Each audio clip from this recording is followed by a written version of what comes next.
Welcome to News Today with Universal Parks News Today. I'm Tom Corliss, and here now is the news for April 22nd, 2022. Next time you head out to Universal Studios Florida, you might find yourself in the middle of a rather wacky construction site. The brand new City Force Streetmosphere team has started performing around the park. We were there to catch the first few shows. We spotted the crazy cleanup crew near the Hollywood Rip Ride Rocket, holding their grabbers, leaf blower, and power washer. The City Force set up a training session area with the parking cones and then put pieces of trash around the area and a trash bin at the end. They then gave the kid a trash picker, and then he had to race to pick up the trash and put it in the bin. But the other characters were using a leaf blower to blow the trash and spraying water to make it a challenge. They also made a bit of a commotion interacting with other guests as they walked by and walked around the park. You can watch them in action in a video right here on our channel. It's great to see atmospheric entertainment, always a good thing. Universal Orlando Resort has debuted a new plastic shopping bag to be used at Universal Parks and Resorts around the world. The bag is white with the Universal globe at the center and a magical blue light coming out of it. The characters featured on the bag correspond to Universal Parks' current main franchises, except for Nintendo. There's a T-Rex and a Velociraptor for Jurassic Park and Jurassic World in the upper left corner, Optimus Prime in the upper right, Harry Potter with Hogwarts in the background is in the lower left, and 3 Minions are in the lower right. Hollywood, Orlando, and Japan are all listed at the bottom of the bag, as is www.universalparks.com. The bag is being gradually rolled out to stores across Universal Orlando, and we'll likely see it in Hollywood and in Japan soon. Revenge of the Mummy at Universal Studios Florida has been closed since January 9th for a lengthy refurbishment. It was originally projected to reopen in the late summer, but sources indicate that the refurbishment is moving faster than planned, and the beloved attraction may be reopening before the July 4th holiday weekend. The reason behind the long closure was unknown. There was a lot of general maintenance that had to be done, but supposedly there was a lot of track work that ended up being not done because the track was in better shape than they thought it might be.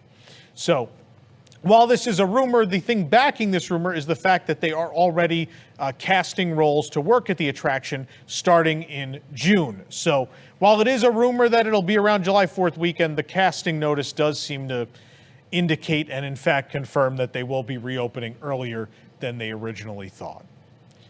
Construction has reached the highest point on Super Nintendo World at Universal Studios Hollywood. An American flag has been added atop Mount Beanpole to mark the occasion. Crew members have been adding themed elements to the land over the past few weeks. Some purple weatherproof sheathing is still visible, but most walls are now covered in brown paneling and stonework. Green faux shrubbery lines some of the levels, and scaffolding covers most of the construction site, as well as black tarps hanging over some areas.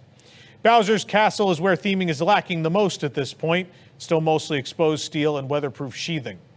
But the American flag again now on top of Mount Beanpole, celebrating the highest point in the land. It has been topped off, and we're getting ever closer to next year's opening of the first Super Nintendo World here in the United States. For more information on these stories and more, head on over to universalparksnewstoday.com.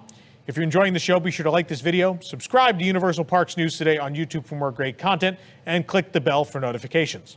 Also, make sure to hit select all notifications so you never miss an episode of the show.